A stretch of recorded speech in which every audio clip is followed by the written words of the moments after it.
Muy, pero muy buen día, buenas tardes o buenas noches. Depende del horario en que empieces a ver este video. Hoy vamos a tener una charla de tecnología con alguien que siempre estuvo muy apegado a la norma y que acaba de ganar una elección y la verdad que me congratula porque es un verdadero hacedor del campo tecnológico.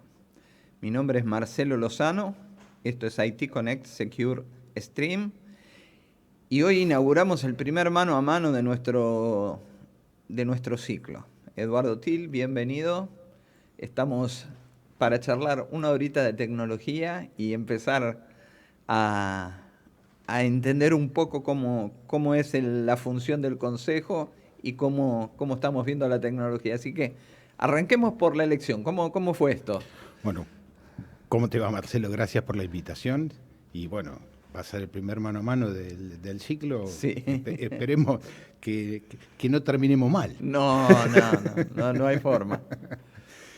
Sí, como vos decías, este año hubo nuevamente elecciones en el Consejo Profesional y bueno, me presenté como candidato a presidente y nuestra lista, que digamos es la lista oficial, porque venimos trabajando un grupo de gente importante desde el año 2017. Bien. Salimos electos, así que está fresquito porque las elecciones fueron el 8 de septiembre. Bien. Así que el cambio de autoridades se efectivizó la semana pasada. Ah, bueno. Recién el martes de la semana próxima vamos a tener la primera asamblea de la nueva comisión directiva de la nueva gestión, de la nueva elección. Nuestro nuevo Graf se adelantó a la asamblea, entonces. Se adelanta la asamblea. No. Está todo bien. Sí, hay trámites, ¿viste? Después de hacer la elección que tenés que certificar las actas y demás que te llevan unos días. Obviamente, nada sí, más que sí, un trámite sí. administrativo. Pero bueno, un placer de que me invites y poder hablar un poco de la actividad del Consejo, lo que representa el Consejo, porque yo creo que hay lamentablemente hasta un desconocimiento en nuestra propia actividad de la existencia del Consejo y para qué sirve el Consejo. Yo te soy sincero, yo siento, y esto es personal, siento que hay un doble desconocimiento. Hay un desconocimiento total de lo que es nuestra actividad a nivel general y dentro de nuestra actividad tenemos un desconocimiento de todo. Hay un rechazo a todo. Creo que hasta filosóficamente te diría que la tecnología se está manejando de forma, y creo que se agudizó con la pandemia, ¿no? De que nos individualiza y nos centra en nosotros mismos y el alrededor no existe. Nos podemos juntar para hacer un proyecto, pero después somos seres totalmente agnósticos y totalmente individualizados. Creo que nos falta un poco de ese viejo modelo industrial en donde éramos parte de una organización y teníamos claros cuáles eran todos los parámetros. Sí, hay mucho de verdad en lo que estás diciendo y la pandemia agudizó ese individualismo, Ujú. esa falta de roce social, de la actividad social que nos lleva a esa situación que vos planteás. Más allá de la pandemia, siempre, digamos, nos han catalogado a los que estamos en este rubro un poco de encerrados, de no ser, de ser difíciles, de hablar difícil, de poder, digamos, tenemos un diccionario de datos que no es fácil de ser interpretado cuando vos querés hablar coloquialmente Ujú. en un grupo que no es del mismo palo. Exacto.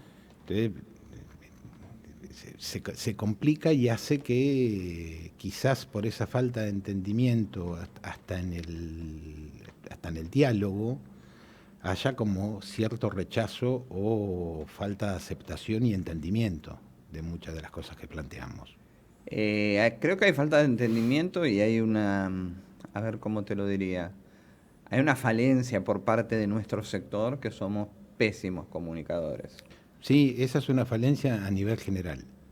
Digamos, hay raras excepciones de buenos comunicadores. Vos sabés que te voy a contar algo que me pasó una vez que fue, para mí me cayó la ficha ahí de lo que te estoy diciendo. Me invitan una vez a un reportaje en CNN en español, bárbaro. me invitan 2 veces, bárbaro. A la 10ª vez que me invitan, digo, che, yo entiendo de seguridad, pero hay mucha gente que entiende de seguridad. ¿Por qué me invitas siempre a mí? Y se lo pregunté al productor. Le digo, ¿por qué me invitan siempre a mí? ¿Y sabes qué me contestó? Porque Dice, te entendemos. no, porque estoy seguro que tu mamá te entiende. Bueno, Eh, Creo que nos falta eso, o sea, tratar de hablar simple, entendiendo más el negocio que la tecnología y pudiendo, acá te voy a meter una pata en la seguridad, pudiendo mensurar correctamente lo que son los riesgos. bueno, sí y no. A Ahí ver. tengo alguna diferencia.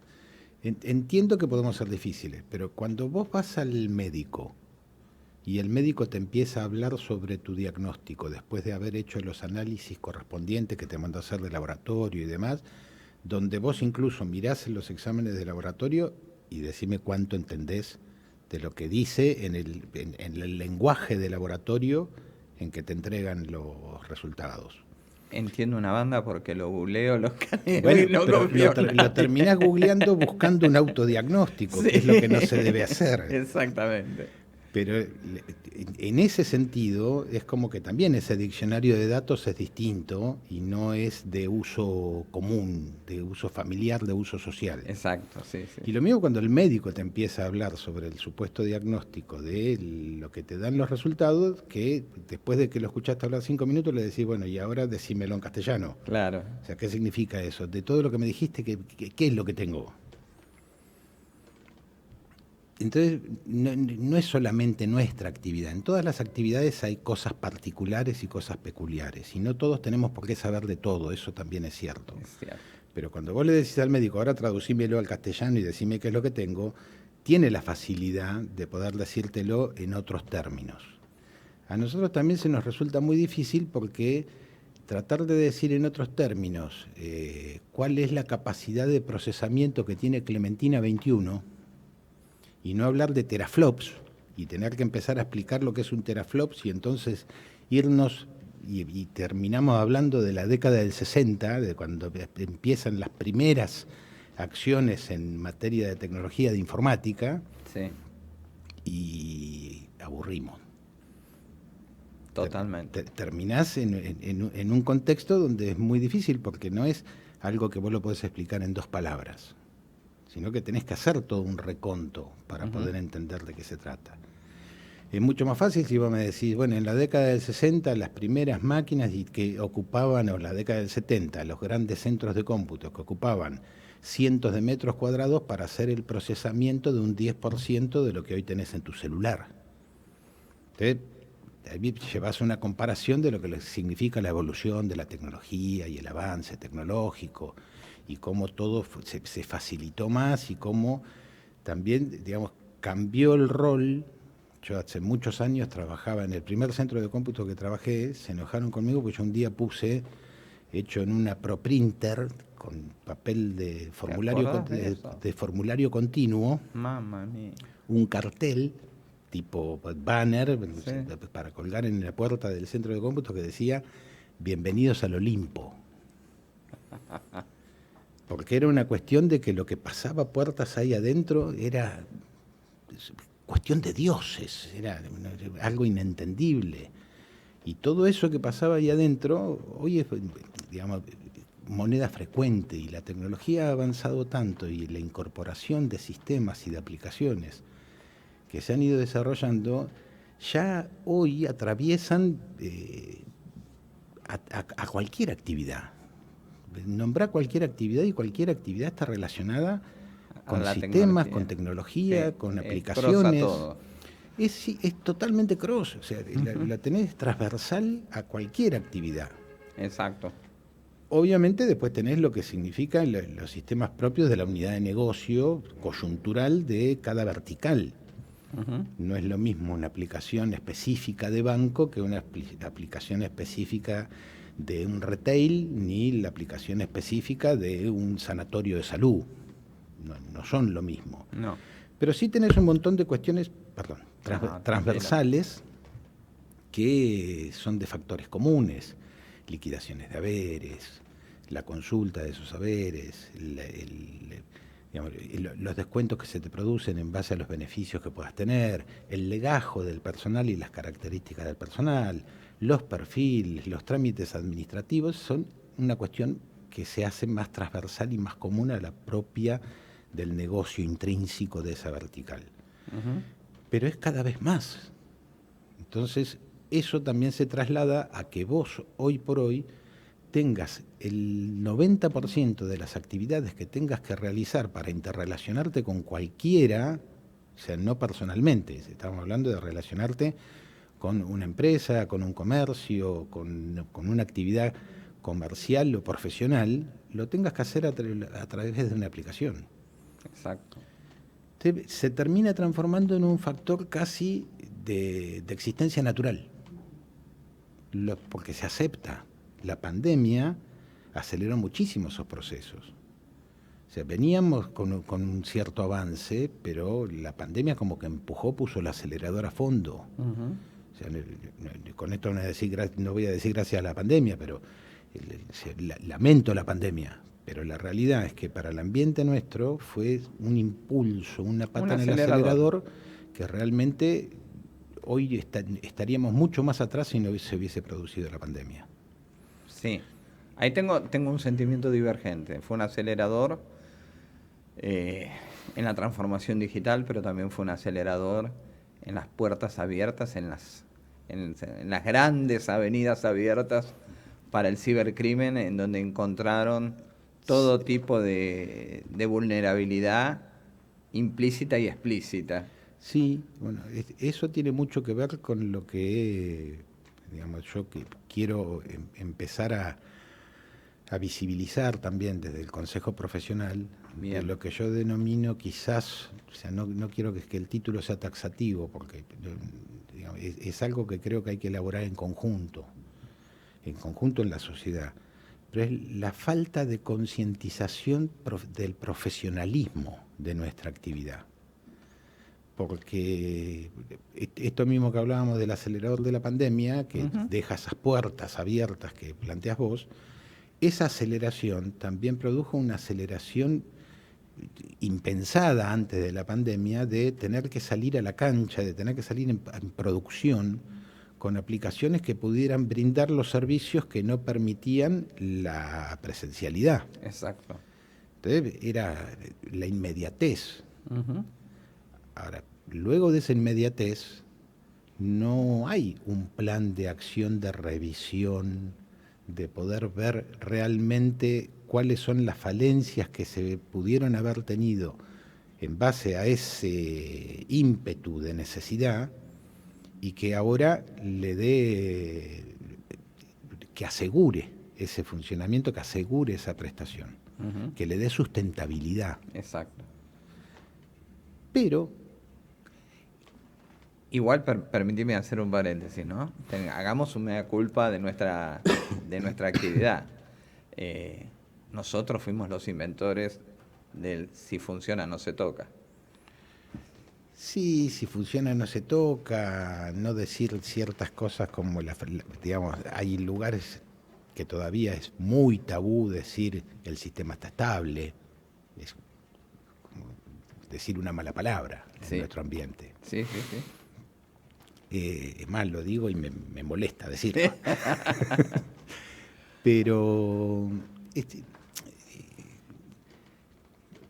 yo creo que no somos culpables de esa otra catalogación que tuvimos durante mucho tiempo de no puede ser tan difícil si es apretar un botón, si es apretar una tecla. Sin entender y sin reconocer el trabajo que hay atrás para que vos aprietes una tecla y tengas un resultado. Sí, de hecho en el mundo de los negocios cuesta mucho hacer entender de que tanto un CEO como un CISO, o sea, un encargado de sistemas como un encargado de seguridad, por llamarlo de una manera más coloquial, tienen que estar en la mesa de directorio porque son quienes van a levantar el pulgar o bajarlo con respecto a la realización de cualquier locura que se le ocurra al muchachito de marketing o al mismo CEO de la compañía. Eso es una verdad y que se viene discutiendo desde hace mucho tiempo y que todavía en muchas organizaciones el área de tecnología no forma parte de la mesa de directorio como decís vos, Ujú. de la mesa de decisión. Sí, de la mesa de decisión. Sí, esa es la palabra correcta. Ahora, también es cierto que en la mesa de decisión de una organización tampoco forma parte quizás un ingeniero civil que esa empresa está llamada a desarrollar un proyecto de un puente y el ingeniero que va a ejecutar el proyecto, responsable del proyecto, no está sentado tampoco en la mesa de directorio.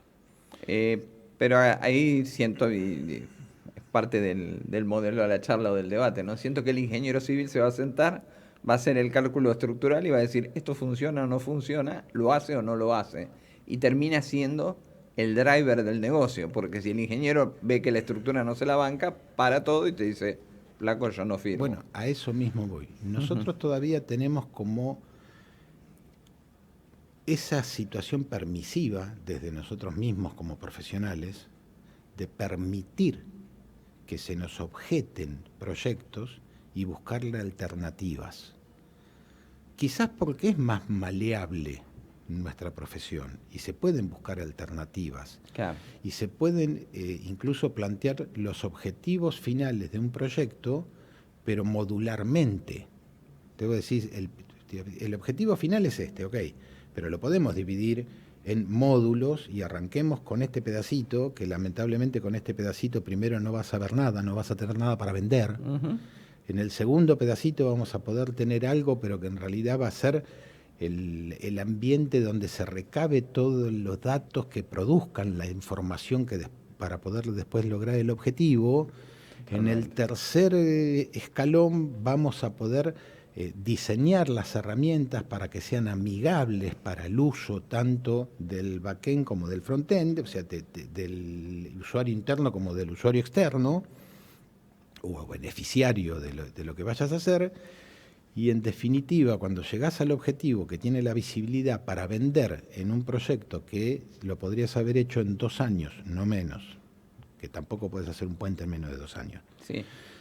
El, en un proyecto de 2 años, no menos, pero que lo vas a hacer gradualmente en distintos pasos por una cuestión básicamente de costos, y pongo el pie en costos, que significa gasto, y después entramos en otro debate Sí. de gasto e inversión, pero en ese contexto, entonces yo te termino planteando que el objetivo a lograr, donde a vos te va a permitir vender el logro de ese objetivo, está a 5 años con un costo que durante los primeros 3 años no se ve productividad.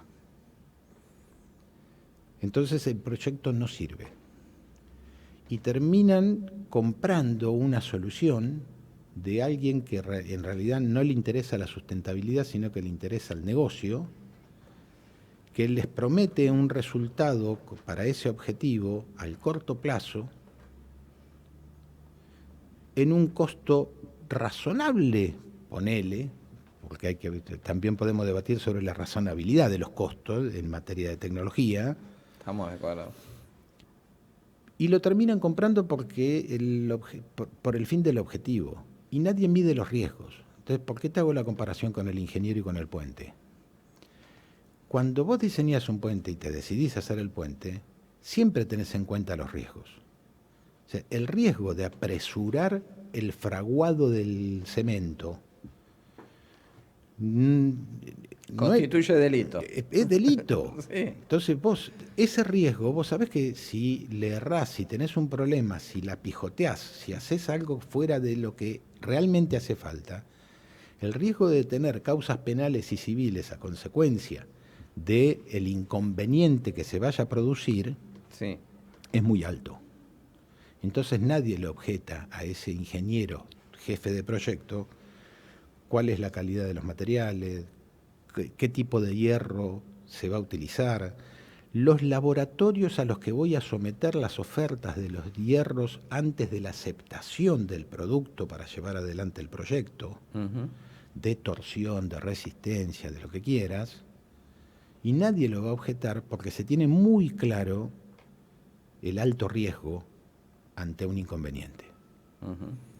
En el caso nuestro no hay concientización de ese riesgo.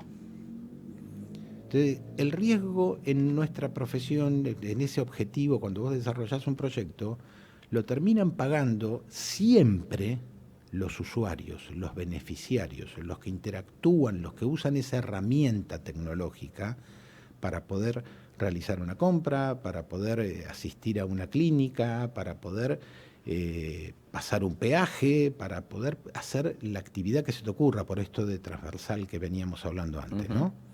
Exactamente.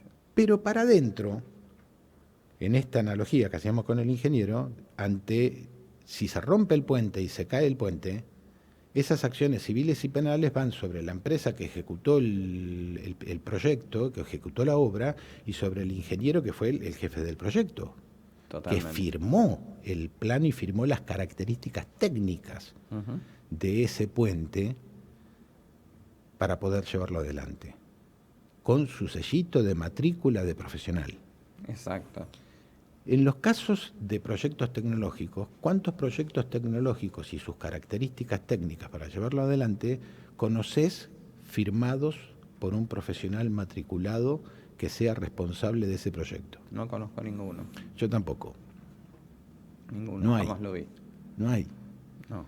Entonces, esa es lo que yo le llamo la falta de concientización de profesionalismo de nuestra profesión, valga la redundancia. Tanto desde nuestra parte, que no nos imponemos ante esa necesidad, como del otro lado, que en realidad no le importa si vos estás matriculado o no, si vos sos un profesional o no. Le basta con alguna referencia, que puede ser una referencia de una referencia profesional, de alguna actividad previa o de simpatía. Y vos no contratás un ingeniero por simpatía. No. Entonces, eso es lo que yo veo todavía como falencia de aceptación social y de entendimiento de los riesgos desde el punto de vista social, de toda la sociedad, de todas las verticales, no solamente de nuestra actividad. Ahora, si bien esto ya lo hemos conversado hace un rato, pero te lo repito para la audiencia, nuestra actividad estuvo siempre signada por un amplio espectro de profesionales que se autoformaron. Sí. De hecho, hay algo más. Yo siempre suelo repetir, y no me voy a cansar de repetirlo, el estallido a ver cómo lo digo, el crecimiento del conocimiento, tanto en el campo tecnológico como en general, es tan explosivo que hoy, si no te dedicas una cantidad de tiempo por día, metódicamente, a estudiar y a repasar y a estar actualizándote, en un año que vos no estudies, que no Te atrasaste terriblemente. Como digo yo, pasás a ser un sabio de la época de Cristo.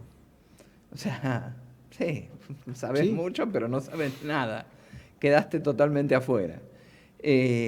¿Cómo en un contexto inclusivo,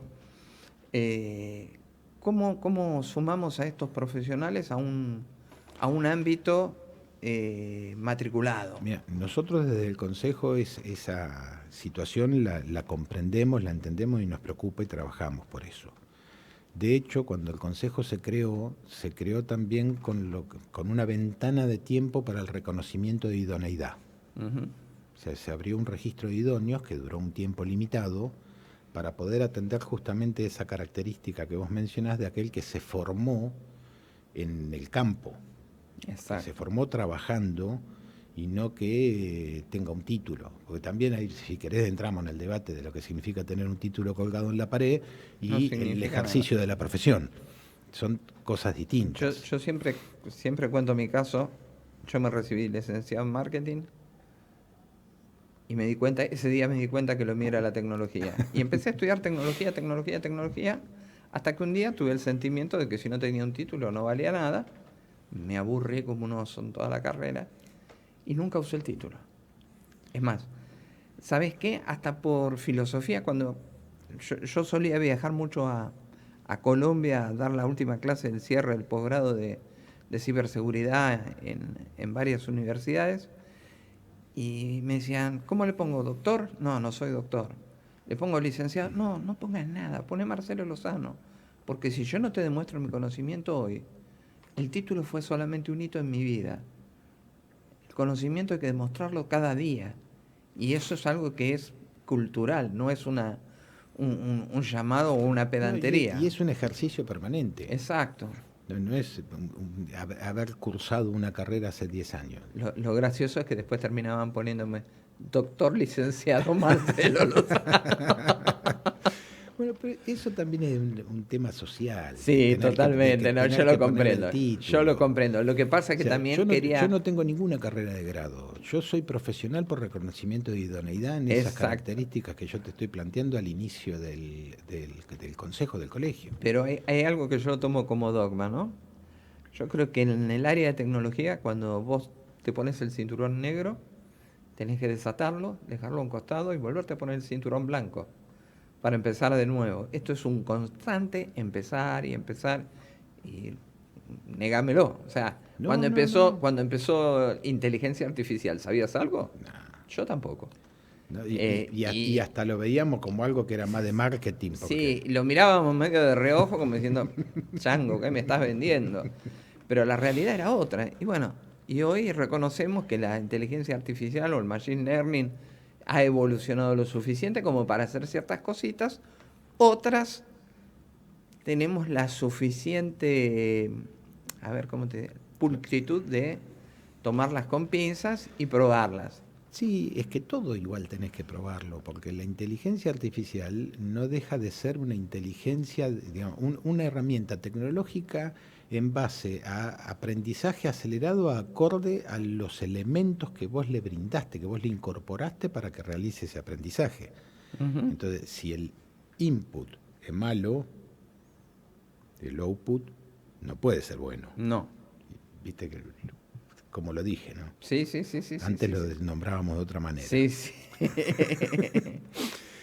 Pero en tecnología básicamente todo es así. Todavía no existe la tecnología del conocimiento espontáneo, el autoaprendizaje de la máquina. Sí, el momento de eureka. Sí. Que todavía no existe. O sea, un debate larguísimo y filosófico, ¿no? Si Obviamente. eso puede llegar a existir o no. Yo creo que sí. Sí. Pero bueno, todavía me parece que estamos verdes en esa situación. Pero bueno... Por ahora, gracias a Dios. Sí, qué sé yo. Vamos a entrar también en otra área de la filosofía y si gracias a Dios llegamos hasta acá, así que sí. Él decidirá cuándo llegaremos también a esa instancia. Totalmente. Pero volviendo a lo que decíamos del reconocimiento del laburo, del autoaprendizaje. Sí. En el consejo se matriculan digamos, profesionales que tengan carreras de grado relacionadas y comprendidas dentro de la ley de que formó el consejo, que básicamente son todas las carreras que están de la CONIAU, que tienen dentro de lo que significa ciencias informáticas. Sí. Después tenés el que se matricula como auxiliar, como profesional auxiliar, que son carreras de terciarias. Tecnicaturas no, porque hay muchas no lo podemos simplificar en tecnicaturas, porque hay muchas tecnicaturas que son de 2 años o de 18 meses. Ah, ok. Entonces, están dadas también por la cantidad de años, que es una falencia de esto mismo que veníamos hablando recién. Entonces, lo que hicimos fue crear lo que se llama registro de competentes. En ese registro de competentes, lo que estamos buscando justamente es el reconocimiento y poder darle la categoría de profesional a aquel que se formó en el barro y además poder comprender todas las especialidades satélites que hay alrededor de la ciencia informática. Vos recién mencionaste inteligencia artificial. Sí. Ya existen especialistas o especialidades o carreras que van orientadas hacia la inteligencia artificial, hacia el IoT, el machine learning, robótica, y no están comprendidas en ninguna carrera formal que vos te recibas y entonces seas profesional en. Sí. Entonces, lo que buscamos Sí, también... somos más rápidos para crear títulos Muchísimo. que para Muchísimo. sustentarlos. Es que son tantos los avances y son tantas las puertas que vas abriendo Sí, cada vez sí, que sí, vas sí. implementando distintas cosas, que cuando te das cuenta ya existe, ya está arriba de la mesa. No es algo a evaluar de tener que ver cómo armamos la currícula de la carrera Sí. para tal cosa. Yo creo que cuando armás la currícula... ¿Desde cuándo existe la carrera de ciencias de ciberseguridad? Uy, muy poquito. ¿Y Muy cuánto hace poquito. que tenemos problemas de ciberseguridad? Uy, desde que tengo memoria. Bueno, se ha avanzado mucho y vos hoy no tenés catalogado al responsable de ciberseguridad. Tenés un cargo Sí, dentro de algunas sí, organizaciones y de no todas, sí, y exactamente. que por lo general lamentablemente están dentro de la misma área de tecnología y de Eso es algo sistemas, que no lo puedo... dependiendo del mismo, Por o sea, favor, entendeme. de los dos lados del mostrador. Hacémelo entender, porque no... Es algo que yo no lo comprendo. Cuando yo fui CEO en ENERSA, lo primero que hice, lo saqué era oficial de seguridad, el chico lo nombré CISO y lo puse aparte. Me dice, ¿qué? ¿Me estás sacando de tecnología? No, vos me vas a controlar a mí. Está ¿Entendeme? bien, pero por ahí también... Pero ¿por qué esto no sucede? Quizás Sí, sí. también tiene que ver con el modelo de la organización, de cómo se reconocen las tareas, porque hay muchas organizaciones que por estar en el área de tecnología tenés un plus distinto al resto de los empleados de la organización, y cuando vos, por querer hacer las cosas bien, lo querés sacar del área de tecnología, lo podés sacar informalmente, pero no formalmente, porque Bueno, si sí, no... fue un modelo informal, pero obviamente lo senté en la mesa de directorio y le dije, una vez Bueno, por mes vas a venir a dar un informe de todo lo que estoy haciendo, cómo lo estoy por haciendo. eso, pero son muchas cosas las que tienen que cambiar en esto de la concientización, de aceptar lo que significan las áreas de sistema, de lo que significan los riesgos que pueden ocurrir ante cualquier eventualidad, y cuáles son los roles y competencias de los distintos profesionales. Exacto, Y entonces sí, en qué áreas tienen que estar. exacto. Sí. Y hay algo que me gustaría marcar, que no siempre la responsabilidad ocurre, ahí ha llegado mi co-conductor, que me llegó tarde, le tenemos que pasar factura. Hay una responsabilidad que quiero delegar y que tiene que ver muchas veces con el profesional y no con el tamaño de la empresa. Decimos, pobres, las pymes no tienen presupuesto, no tienen personal asignado. Yo tengo un caso personal que me sucedió. Me contrata una gran empresa automovilística para hacer una awareness de ciberseguridad para los empleados por el tema del ransomware y todo eso. Me dicen, prepara un curso, armamos un cursito interesante, un speech bastante interesante con ninjas y samuráis para entender o graficar de una manera simple lo que es el sombrero blanco y el sombrero negro. Y cuando ya todo estaba estipulado, viene el CEO y me dice, hacémelo en Flash. Y es una automotriz. Le digo, no podés. ¿Cómo que no puedo? Sos una automotriz, cotizás en bolsa, no puedes usar Flash. Y vos decís, flaco, estás cobrando una fortuna, supuestamente tenés formación y me venís con una tontería como esa. O sea, entendamos de que hacemos tonterías y acá te quiero llevar a los dos o tres últimos ataques. PAMI fue otro, un ataque que no lo puedo entender, no me entra en la cabeza que hayan vulnerado todo PAMI y hayan expuesto a todos los afiliados. Hoy quiero dejar un mensaje. Y no Sí, solo a PAMI, porque eso también afectó el sistema de seguimiento de medicamento nacional. sí, eso fue catastrófico, catastrófico. Pero lo que sí quiero es dejar un aviso para los abuelos que puedan llegar a ver esto, que entiendan de que hoy los cibercriminales tomaron los datos y están haciendo lo que se conoce como phishing, que es un llamado telefónico, y falsear cosas para obtener acceso a diferentes cosas que el jubilado pueda tener, desde una cuenta bancaria hasta el mismísimo WhatsApp, sí, para pedir un rescate o lo que sea. Así que tengan mucho cuidado. Yo tengo mi madre que tiene 88 años, es muy tecnológica y siempre tenía problemas.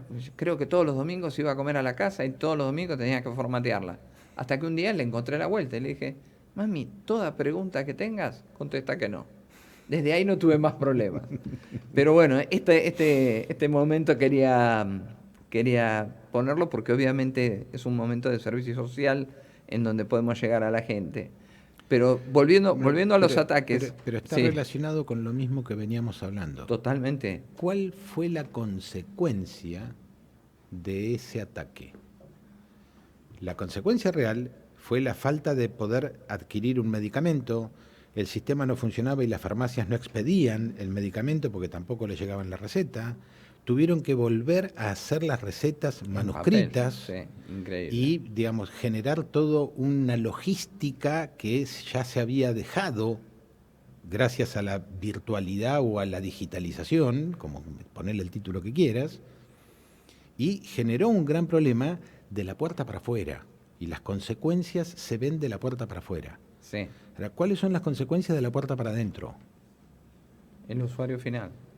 Por eso, pero de la puerta para adentro no hay consecuencias. No hay consecuencias. La consecuencia es esperar y por ahí te enterás mañana, pasado, dentro de 2 meses, que al CEO de ese lugar lo sacaron porque fue, digamos, una cosa mal vista, porque provocó una mala imagen. Claro, Pero no hay consecuencias como si se cayó el puente. claro. Pero acá hagamos una salvedad. Esto no ocurre solo en gobierno. No, esto ocurre... Porque si no van a decir, claro, No, el no. gobierno administra mal. No, esto- Vamos a tomar el caso de IFX, IFX. bueno. IFX. Un ¿Tenés mes, años? Un mes, se podemos hablar... Tenés años en tecnología. Sí. ¿Vos me podés explicar cómo no segmentaron?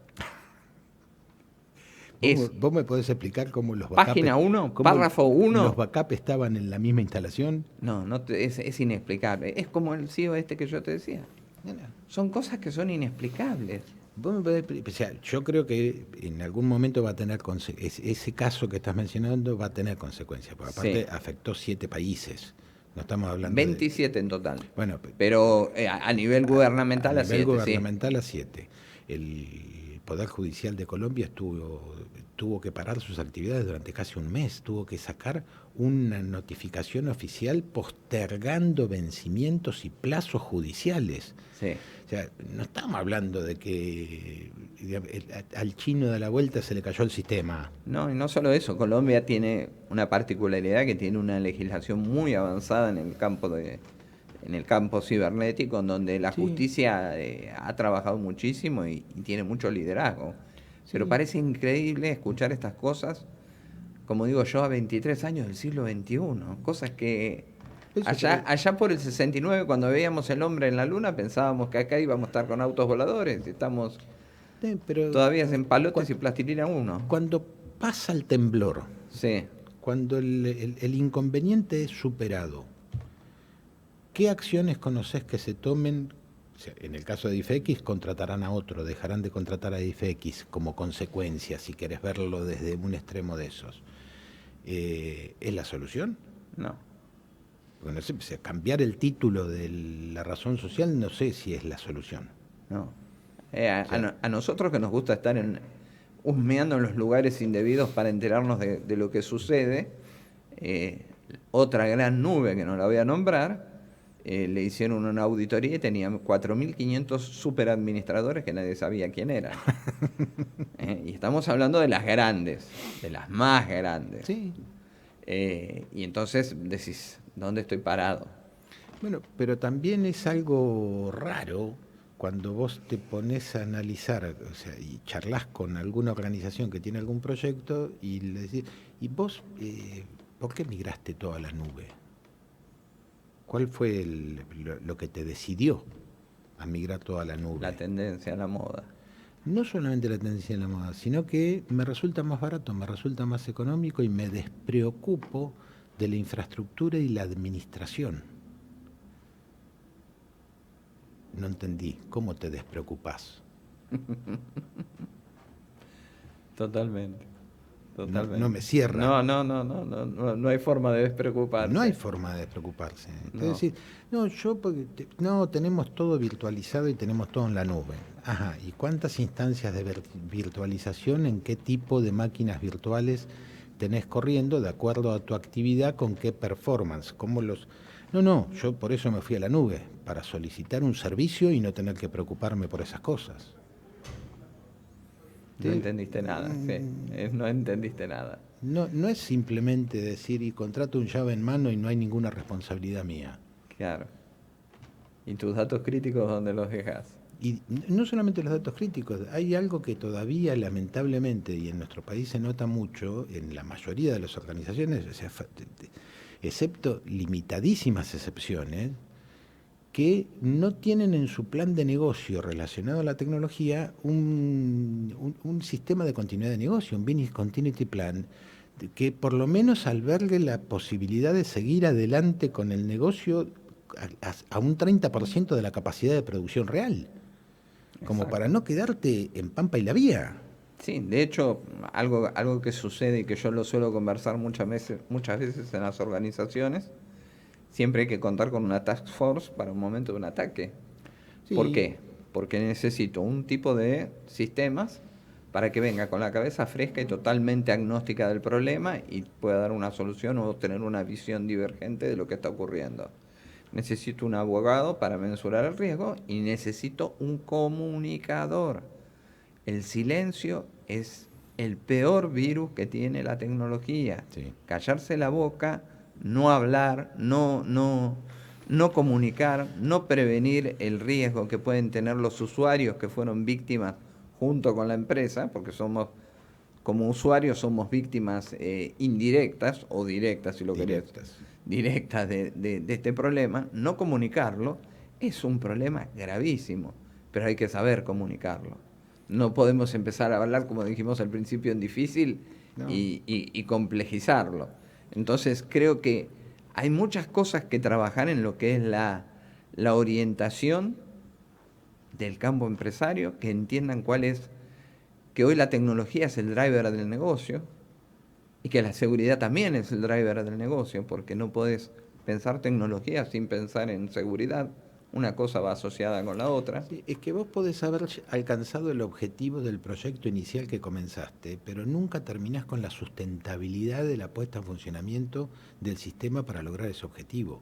Ujú. Porque para darle sustentabilidad tenés que seguir invirtiendo, no solamente en carácter evolutivo de las aplicaciones que pusiste en funcionamiento, sino Sí. también en carácter de prevención a eventuales fallas o problemas de Y ciberseguridad capacitación. y capacitación que van a seguir en el tiempo. Sí. Si no, hubiésemos seguido con todos los sistemas de Encobol y en Assembler. O sea, no Bien. es solamente la moda. Ahora, te voy a hacer una pregunta que me llama mucho la atención y voy a aprovechar tu gran experiencia de gestión. Vos fuiste una persona que al frente de la ONTI transformaste la forma en la que el Estado compraba tecnología, ¿eh? Y lo transformaste para bien. Dejaron de comprar pavadas que iban al cuarto del fondo y empezaron a comprar elementos que eran útiles y había una norma que se cumplió. Ahora yo miro, la fintech te usan PCI. Analizá el PCI que presentan, la certificación que hacen y no tienen nada que ver con lo que realmente tienen. Analizá en una empresa que tenga impacto, una empresa de salud, analizá qué tan cerca están de IPA, la norma que usa de Estados Unidos. Están todos en la otra punta. Cualquier empresa que maneje activos críticos, de la 27.001, 10 cuadras a la derecha están. ¿Cómo hacemos para lograr un resultado tan efectivo como fue la irrupción de TIL en la ONTI? Es mucho trabajo y es un largo camino. No hay una solución que sea switch on-off. No, eso desde ya. No hay. Yo fui, antes de llegar a la subsecretaría y tener a mi cargo la ONTI, fui muy crítico de la posición que tenía históricamente la ONTI. Y sin estar ahí, igual empecé a trabajar, porque lo que se necesitaba era un trabajo colaborativo de formación de todos los que formábamos el ecosistema de usuarios y que necesitábamos resultados. Ujú. Por lo tanto, lo que vos planteás, que por ahí se notó rápidamente, es porque ya se venía haciendo todo un trabajo y ya había un ambiente colaborativo y ya había un diagnóstico y había planteadas determinadas posibles soluciones a implementar. Claro. Entonces, acá nadie hace nada solo. Nuestro ambiente, y más en materia de ciberseguridad, es totalmente colaborativo. O sea, es la sumatoria de todos. Y lamentablemente en ciberseguridad, y vos lo sabés muy bien, sigue habiendo grandes escondedores. Es todo un tema ese, es todo Bueno, un tema. Yo planteo y abogo en esas luchas pírricas que uno hace sí, de cambiar conciencias o de cambiar culturas por un centro de anonimización de amenazas. ¿Qué es lo que digo yo? Che, hay 40, 50 empresas en Tandil. ¿Por qué las 40, 50 empresas no envían a un lugar las amenazas que recibieron en el día y eso se anonimiza y se comparte con las otras empresas? Se genera un indicador de compromiso y ya sabemos que en la zona estamos teniendo este tipo de ataques o este tipo de sí, problemas sí. en particular. ¿Y todo el mundo qué es lo que hace? Esconde, se mete para adentro. Exactamente la peor receta que puede hacer. Bueno, pero eso forma parte hasta de- de la cultura del ser humano, de la vergüenza ante el error. Acá te voy a poner algo que es bien disruptivo y bien atrevido. Fíjate que los cibercriminales son más inteligentes. Ellos sí comparten. Claro que sí. ¿Entendés? Y ellos sí son efectivos. Claro que sí, pero también se escudan en un anonimato que los protege, no es la frase, pero los deja más libres de esa situación de no exposición de tu ego o de tu falta, tu error. Exactamente. Por Exactamente. eso te lo dije de esa manera, porque me Sí, parece que eso tiene un factor importante sí. también. Pero bueno, son cuestiones que hacen a esto que hablábamos al principio, de la falta de concientización del profesionalismo que se requiere de nuestra actividad y en nuestra actividad, de y en. Sí. Y todos los factores que están asociados a esto, y entender lo que es la sustentabilidad, y entender lo que significa carácter evolutivo, y entender lo que significa prevención permanente, con la capacitación que corresponde, pero prevención. O sea, se trabajan nuevas tecnologías y la mayoría termina comprando digamos, por la propaganda de esa tecnología y no por el conocimiento de los beneficios de esa tecnología. Antes vos ibas a comprar un equipo de computación y te fijabas en el modelo del procesador y estabas hablando básicamente de chip de silicio y nada más. Sí. Hoy estás hablando de capas que no son solamente de hardware, sino que tienen embebido una cantidad impresionante de software, de procesamiento dentro del mismo microprocesador, y la irrupción de las GPU, y Sí. digamos, tenés todo un ecosistema donde vos terminás diciendo, no es solamente que necesito comprar qué es lo que hay en el mercado, sino qué es lo que necesito para lo que yo quiero lograr como objetivo y para mi negocio. Si no, no tiene sentido ni hacer una compra inferior, o sea, que esté subdimensionado, ni sobredimensionado. Pero ese análisis no es un análisis fácil y no todo el mundo está capacitado para hacer ese análisis. Claro. Y no todos tienen profesionales que puedan hacer ese análisis.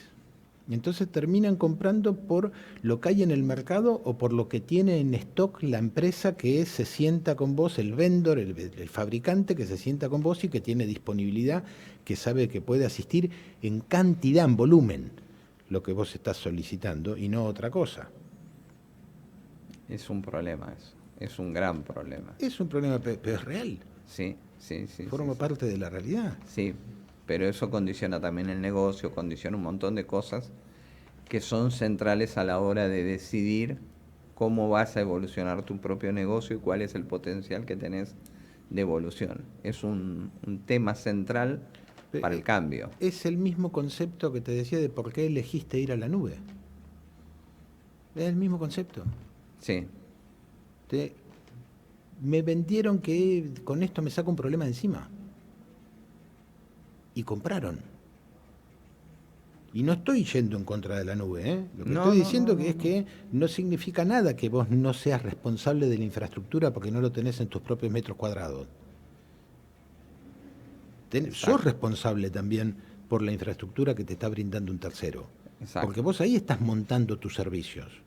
Entonces no podés desconocerlo, o sea, lavarte las manos y patear la pelota para el costado. Sí, no solo eso, sino que fíjate que hoy, digamos que tenemos un amplio segmento en nuestra industria de personas que piensan y están volviendo al on-premise en lo que es dato crítico. Entonces empezamos a ver la famosa nube híbrida, en donde tenemos unas cosas acá, otras cosas acá, y otras cosas las tenemos on-premise, porque no podemos confiárselas a nadie. Ahí tiraste también algo que ya lo mencionaste y me había quedado en la charla, cuando hablas de crítico, de criticidad y demás.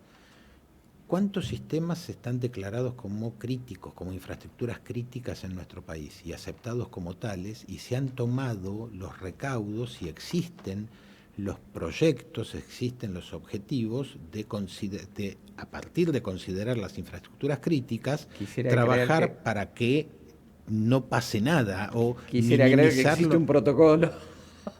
El protocolo de declarar la infraestructura crítica, sí. Pero el protocolo de que esa infraestructura crítica no tenga un inconveniente, ¿cuál es? No lo sé. No lo conozco y es raro que uno que está todo el día en información. En gobierno, el GDE, sí. Que es la herramienta transversal a más del 90% de las organizaciones, sí. Fue declarado una infraestructura crítica. Sí. Bueno, más de uno nos hemos lastimado los nudillos pegándole al GDE porque era una cuestión totalmente inconexa y sin embargo fue evolucionando, instauró, era necesario tener un único sistema de administración de documentos en el Estado. Eso es inobjetable. Ahí ahora te voy a hacer una pregunta, porque yo no, o sea, a mí me gustaría, si yo estuviese de nuevo en ese lugar responsable de eso, yo lo primero que haría sería contratar una auditoría externa. Totalmente. Y no hay auditorías externas. No en las que confíe. No hay auditorías externas. No en las que confíe, porque no tercerizaría esto a una multinacional. Es que no se trata solamente de, bueno, ahí tiene que ver también todo el ambiente de colaboración que veníamos hablando antes, y que también te generan esa confianza, pero que no es solamente elegir por una licitación, digamos, una empresa. Pero en el GDE en particular pasó algo que era maravilloso. Uno como tecnólogo o como apasionado de la tecnología opinaba, y a veces opinaba, en mi caso particular siempre suelo ser picante en la opinión, y se te etiquetaba porque vos sos antipatria, porque nosotros lo desarrollamos y somos esto y somos el otro. Y nadie quiere que la cosa salga mal. Al contrario, quiere mejorarlo, quiere ofrecer una visión. Desde ese punto de vista no es tan cierto, porque no es que se desarrolló. Lo desarrolló una empresa, lo compró y lo hizo desarrollar el gobierno de la ciudad. El gobierno de la ciudad cedió los permisos de uso sin costo, pero las instalaciones y la puesta en funcionamiento y demás salieron una fortuna. Sí. Si sos antipatria, en realidad sos antipatria porque le pegaste una patada en el culo al Comdoc, que sí era el sistema transversal de documentos, de documentación del Estado, que había sido desarrollado desde la década del 90 y tenía más de 15 años de evolución, de madurez, y que incorporaba todas las ventajas que tenía el GDE al momento de su implementación, incluida firma digital, porque yo hice la presentación con la gente de economía de eso, de las últimas bondades del sistema, y ni siquiera lo quisieron mirar. Y lo primero que hicieron fue ir a instalar el GDE donde estuviese el Comdoc para poder desinstalarlo y matarlo. Si vamos a hablar de patriotismo, de lo que quieras, de autogestión, de llevar adelante todo lo que es... No, estoy totalmente de acuerdo, pero siempre lo que quiero plantear es que la crítica siempre es en un sentido propositivo, más que la crítica sea dura. Algunos tenemos un estilo naturalmente más duro, algunos son más complacientes en la crítica, pero en lo personal, y creo que he dado muestras a lo largo de la vida, nunca jodería a un trabajador. No. Creo que sí hay formas de trabajar, formas buenas, formas malas. Muchas veces hay que ser colaborativo, como bien decís. Tenemos muchos amigos en común a los que les hemos pasado, che, estás teniendo este problema de seguridad, arreglalo. Che, esto está pasando, tuviste esta alerta. Pero cuando decís una cosa, la decís con el respaldo moral que tiene una vida de laburo, que no jodiste a nadie. Pero se toma políticamente y eso se exacerba. Y ya para cerrar, quiero conocer tu opinión sobre algo que me parece que está siendo un verdadero desastre dentro del mundo de los negocios y del mundo de la tecnología, y es la hiperconectividad. Hoy, a través del teléfono, del WhatsApp, de la hiperconectividad en todos lados, tenemos un no corte del trabajo y gran parte de lo que hoy los cibercriminales aprovechan como distracciones, que estás todo el día trabajando y son las 12 de la noche y te mando un link y vos pusiste porque es de Marcelo y no sabés si es de Marcelo y le diste clic y levantaste y chau, fuiste. Ya estoy adentro de tu sistema.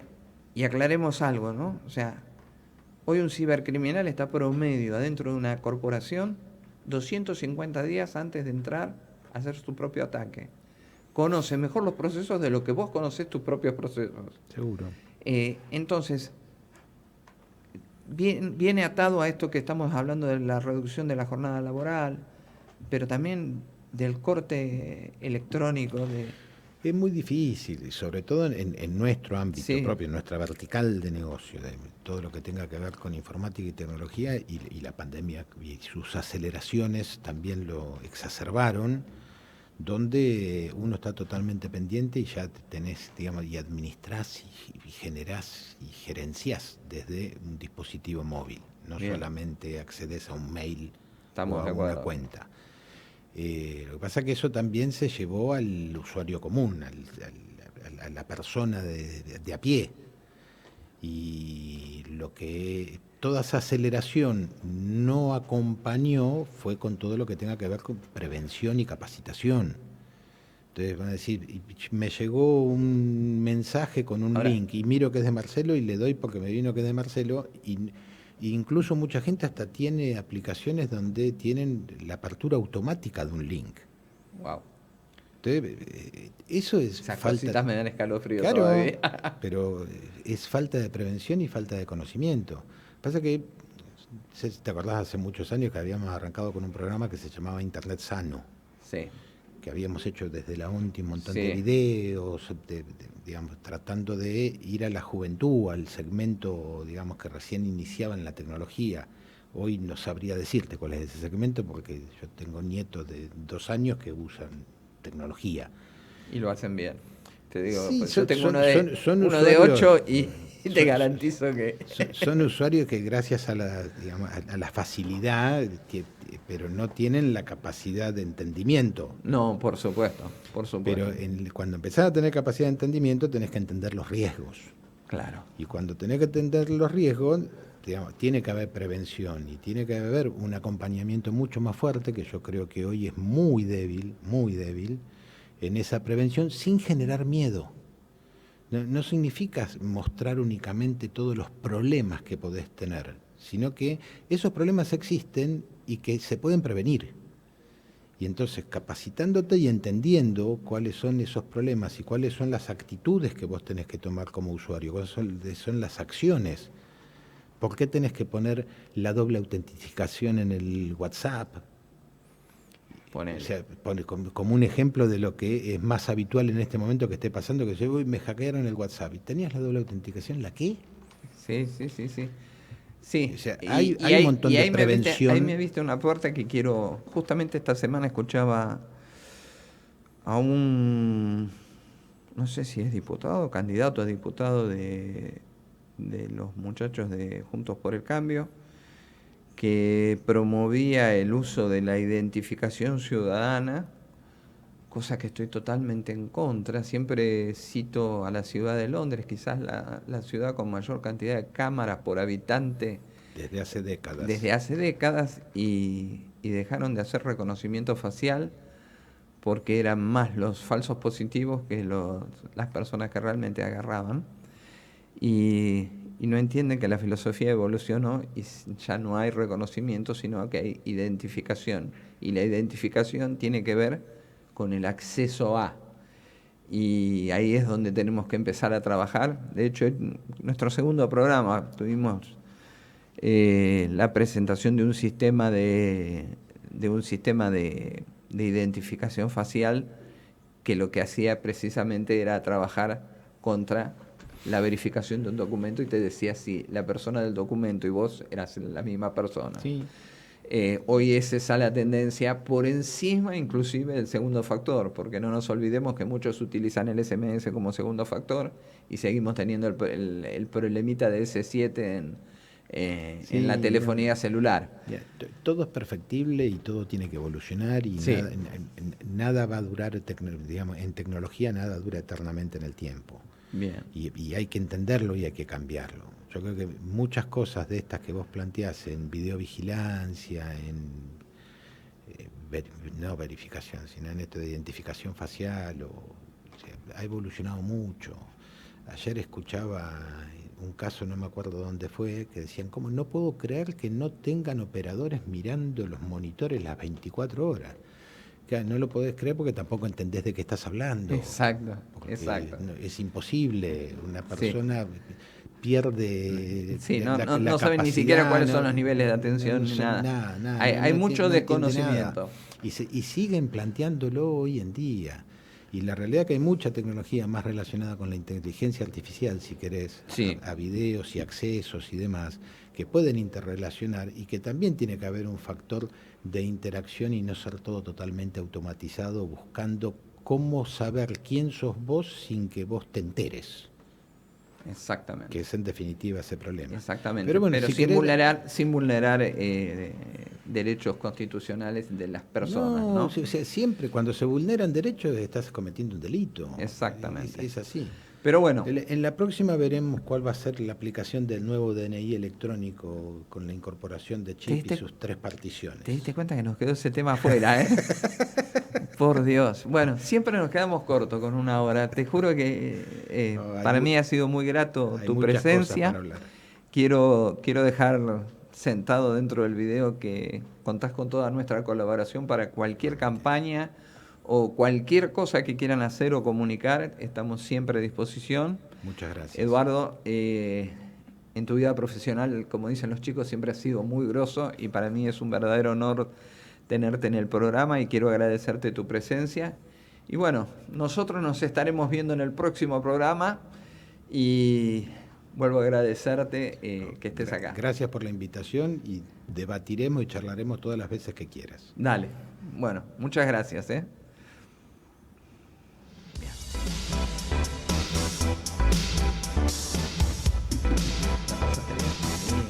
Aparte, vos sabés que yo me engancho y